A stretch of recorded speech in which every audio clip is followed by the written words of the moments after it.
جو خوش نصیب 100 مرتبہ پڑھتا ہے، جو خوش نصیب 500 مرتبہ پڑھتا ہے، جو خوش نصیب 1000 مرتبہ پڑھتا ہے، جو خوش نصیب 1,00,000 مرتبہ پڑھتا ہے، جو خوش نصیب کروڑ مرتبہ پڑھتا ہے، جو خوش نصیب ساری زندگی پڑھتا رہتا ہے۔ تو آپ ذرا دھیان فرمائیں کہ اللہ تعالیٰ اس کے درجے کتنے بلند فرماتا ہے، کتنے درجے اس کے بلند ہوں گے۔ یعنی ایک مرتبہ میں جب یہ پڑھ رہا تھا تو میں اس میں کھو گیا کہ ایک مرتبہ میں نے اللہم صلی علی محمد وعلی آل محمد کہا، اللہ تعالیٰ نے مجھے 10 نیکیاں بھی عطا کر دی، میرے 10 گناہ بھی معاف کر دیے، اور اللہ نے اپنی شان کے لائق مجھے 10 درجے بھی عطا فرمائے۔ تو جب ایک مرتبہ کی یہ شان ہے تو پھر اسی لیے صوفیاء کے درجے اونچے ہیں نا، اولیاء اللہ کا مقام اسی لیے بلند ہے کہ جو جتنا رسول اللہ کے نام نامی سے پیار کرتا ہے، اللہ تعالیٰ اتنے زیادہ اسے درجوں میں بلندی عطا فرماتا ہے۔ حضور بلند ہیں، بس بات یہ سمجھ آئی کہ بلند حضور ہیں، اللہ نے رسول اللہ صلی اللہ علیہ وسلم کو بلندی عطا فرمائی ہے۔ اب جو خوش نصیب سرکار کے نام سے، حضور کی ذات سے تعلق جتنا مضبوط کرتا جائے گا، اللہ نام مصطفیٰ اور ذات مصطفیٰ کی وجہ سے اسے بلندی عطا فرماتا ہے۔ اور یہی سبب ہے کہ ہم نے وہ لوگ دیکھے نہیں ہیں جنہوں نے رسول اللہ پہ درود شریف کثرت سے پڑھا، ہم نے صرف ان کا نام سنا ہے۔ تو ان سے ہر مومن عقیدت کے ساتھ اظہار عقیدت کرتا ہے، اپنے دل میں ان کی محبت رکھتا ہے۔ اب بندہ نظر بھی نہیں آیا، لیکن ان کا نام جب آتا ہے تو محبت سے اہل عقیدت کی گردنیں جھک جاتی ہیں۔ اب ان کی زندگی میں ہم دیکھیں انہوں نے کیا کیا، انہوں نے رسول اللہ کی ذات میں کثرت سے درود و سلام۔ اللہ اکبر۔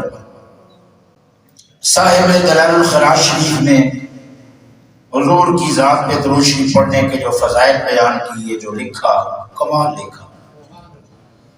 حضرت امام جزولی رحمۃ اللہ علیہ نے بڑی اس پہ محنت فرمائی۔ حضرت امام بوصیری نے تو پورا قصیدہ ہی مولا یصلی وسلم دائما ابدا علی حبیبک خیر الخلق کلہم یہ لکھ دیا۔ اور روزانہ اب دیکھیں حضرت بوصیری کو میں نے بھی نہیں دیکھا، آپ نے بھی نہیں دیکھا، لیکن ہمارے اہل سنت کے ہر مدرسے میں فجر کی نماز پڑھ کے جب بچے قرآن شریف پڑھنے لگتے ہیں، حدیث پڑھنے لگتے ہیں، فقہ کی تعلیم حاصل کرنے کے لیے کلاسوں میں بیٹھنے لگتے ہیں، تو سب سے پہلے اسمبلی ہوتی ہے اور اس میں یہ پڑھا جاتا ہے مولا یصلی وسلم دائما ابدا علی حبیبک خیر الخلق کلہم۔ اب حضرت بوصیری کا یہ پڑھا لکھا ہوا درود شریف جو مدرسوں میں پڑھا جا رہا ہے، بچوں کی زبانوں سے ادا ہو رہا ہے، اس ہستی کو اللہ نے کتنی بلندی عطا فرمائی کہ چلے گئے، صدیاں بیت گئی، مزار میں چلے گئے، لیکن رسول اللہ کی ذات پہ درود شریف پڑھا، اتنا قبول ہوا کہ اللہ نے زبان پہ جاری فرمایا۔ سبحان اللہ۔ اب جس نے درود لکھا، اس کا لکھا ہوا درود جتنے پڑھ رہے ہیں، آپ خود سوچیں اس کے درجے کتنے بلند ہو رہے ہیں، اس کی درجے کتنے بلند ہو رہے ہیں۔ جس نے لکھا اور جس کا لکھا ہوا دنیا پڑھ رہی ہے، 1 2 4 5 ہزار لاکھ کروڑ نہیں، پوری دنیا میں اربہ مسلمان رسول اللہ کی ذات پہ کثرت سے درود شریف پڑھتے ہیں، اور یہ درود شریف کو ہر ایمان والا محبت سے پڑھتا ہے۔ مولا یصلی وسلم دائما ابدا علی حبیبک خیر الخلق کلہم۔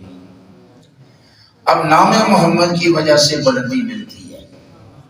اچھا بھائی، جو رسول اللہ کا گستاخ ہو جائے اس کی کوئی نیکی قبول ہو سکتی ہے؟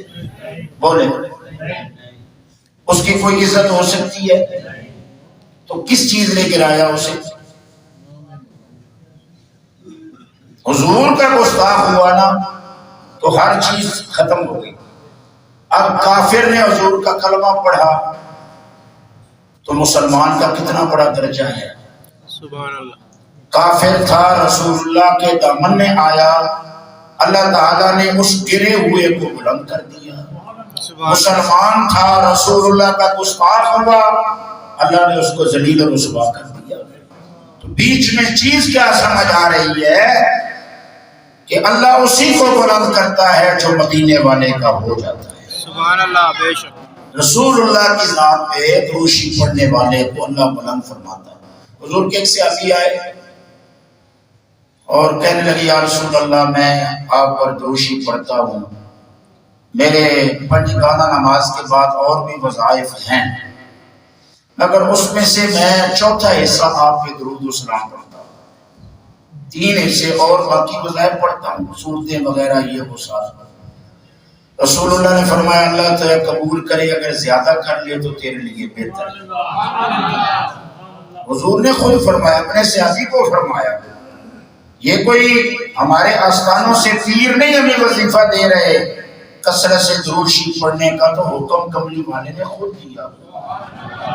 سرکار نے فرمایا اچھی بات ہے، تم درود شریف پڑھتے ہو چوتھا حصہ، اگر اسے پڑھا لو تو تمہارے لیے بہتر ہے۔ اب عرض کرنے کی یا رسول اللہ پھر ایسا ہے کہ میں آدھا وقت آپ پہ درود شریف پڑھوں گا اور آدھا ٹائم میں باقی وظائف پڑھوں گا۔ سرکار نے فرمایا اللہ قبول کرے، اگر پڑھا لے تو تیرے لیے بہتر ہے۔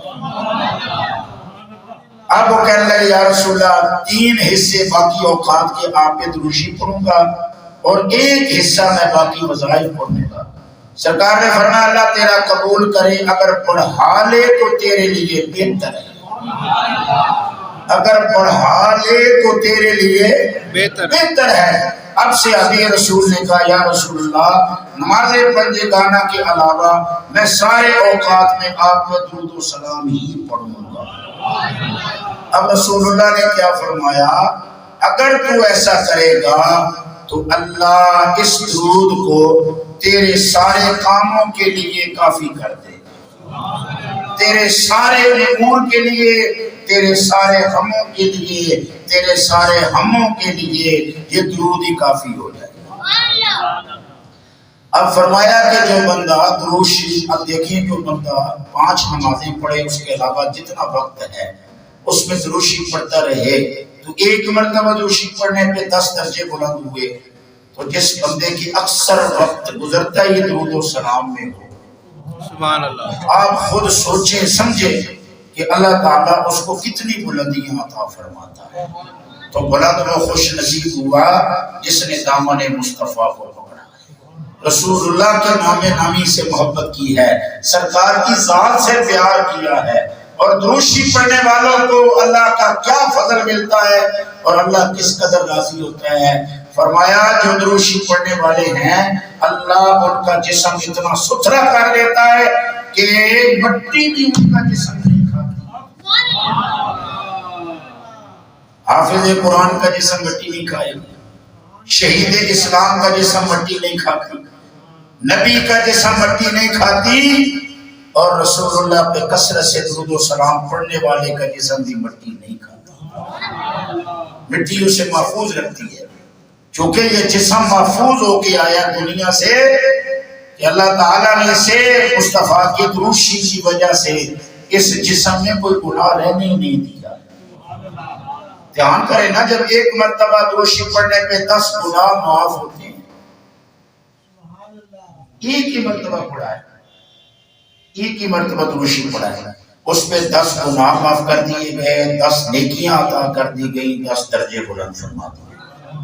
تو جس بندے نے کثرت سے درود شریف پڑھا اس کے جسم میں گناہ کون سا باقی رہے گا بھائی؟ ہر مرتبہ تو 10 گناہ گر رہے ہیں،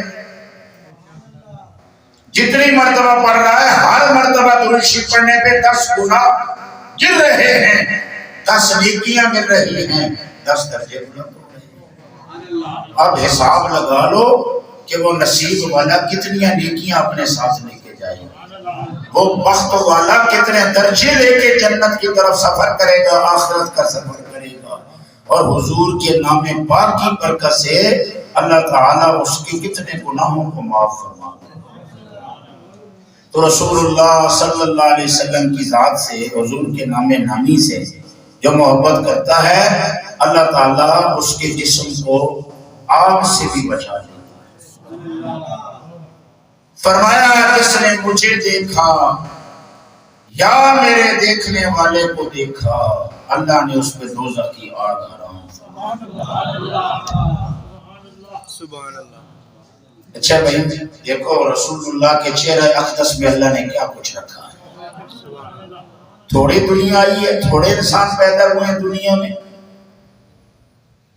لیکن آپ صلی اللہ علیہ وسلم کے چہرہ انور میں اللہ نے کیا کچھ رکھا ہے، کیا تجلیات ہیں، کیا انوار ہیں، کیا برکات ہیں، کیا بخششوں کے خزانے ہیں کہ جس نے ایک نظر دیکھ لیا اس پہ دوزخ کی آگ حرام کر دی۔ ہاں کسی عبادت سجدہ نہیں، رکوع نہیں، تلاوت نہیں، فرمایا جس نے صرف مجھے دیکھا، یہ انعام اس کے لیے جس نے مجھے دیکھا۔ سبحان اللہ۔ اب صحابہ کرام سامنے تھے، وہ حضور کو دیکھا کرتے تھے، تو سرکار تو سب کے لیے ہے نا، ظاہر ہے ہمارے بھی تو آقا ہی ہیں نا، ہم بھی تو انہی کے ہیں، وہ ہمارے ہیں، تو سرکار کی امت تو ساری حضور کو پیاری ہے۔ تو سرکار کو پتا تھا کہ قیامت تک میرے غلام آئیں گے اور صحابیت والا شرف صرف اور صرف میری حیات ظاہری کے ساتھ ہی ہے۔ جس نے مجھے اس جہان میں ظاہری حیات میں دیکھ لیا وہ میرا صحابی ہے، لیکن دیدار تو قیامت تک ہوتا رہے۔ یہ نہیں ہے کہ دیدار ختم ہو گیا ہے، نہیں، دیدار ہے، صرف یہ کہ وہ شرف اس وقت کے لیے، اس مقام کے لیے، اس ٹائم کے لیے تھا۔ جیسے آپ یوم عرفہ میں جاتے ہیں، میدان عرفات میں پہنچ جاتے ہیں تو آپ حاجی بن جاتے ہیں، ویسے آپ جتنی مرتبہ میدان عرفات میں چلے جائیں آپ حاجی نہیں ہے، چونکہ وہ کام صرف ایک مخصوص تاریخ میں، مخصوص جگہ پہ، مخصوص وقت میں ہوگا تو وہ درجہ اللہ آپ کو عطا فرمائے گا۔ تو یہ بھی اسی طرح ہے کہ رسول اللہ صلی اللہ علیہ وسلم کے اعلان نبوت کے بعد یہ جو 23 سالہ آپ کی ظاہری حیات طیبہ ہے، اس میں جس خوش نصیب نے دیکھ لیا، صحبت پا لی، کلمہ پڑھ لیا اور اسی حالت میں دنیا سے گیا، اللہ تعالیٰ نے اسے مصطفیٰ کے صحابی کا درجہ عطا فرمایا۔ لیکن اب درجہ تو صحابیت کا کوئی نہیں پا سکتا، مگر رسول اللہ کا چہرہ انور قیامت تک دنیا دیکھتی رہے گی۔ اس کی صورتیں بدل گئی ہیں، پہلے سامنے، اب دل کی دنیا میں، پہلے سامنے، سب کے سامنے، اب دل کی دنیا میں، اب خواب کے عالم میں، اب کسی سے جو بھی ان کی نگاہ میں آ جائے، نظر پڑ جائے، مہربانی ہو جائے، اور اس میں بھی کوئی وہ نہیں ہے، جس میں چاہیں وہ مہربانی فرمائیں۔ تو رسول اللہ صلی اللہ علیہ وسلم کی نام مبارک ذات سے اور نام سے جو محبت ہو جاتی ہے، یہ عمل اتنا ستھرا ہے کہ آگ سے بھی بچا لیتا ہے اور مٹی ہونے سے بھی بچا لیتا ہے، بندے کو مٹی ہونے سے بچا لیتا ہے۔ سب سے بڑی مصیبت یہی بندہ مٹی ہو جائے، یعنی زندہ ہے تو کسی وجہ سے بیزدہ ہو گیا تو مٹی مٹی ہو گیا۔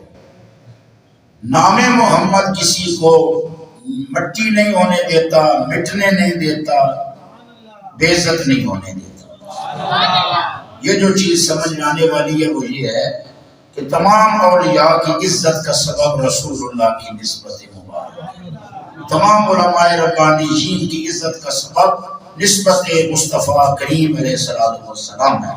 جس نے رسول اللہ سے اپنی نسبت قائم کی اس کی عزت ہے، اور جو رسول اللہ سے کٹا وہ بیزدہ ہو گیا، وہ ذلیل ہو گیا، وہ رسوا ہو گیا۔ ایک عاشق کہتا ہے کہ رسول اللہ کا دامن مبارک ایسا ہے کہ جو اس دامن سے لپٹ جائے وہ زمانے میں یگانہ ہو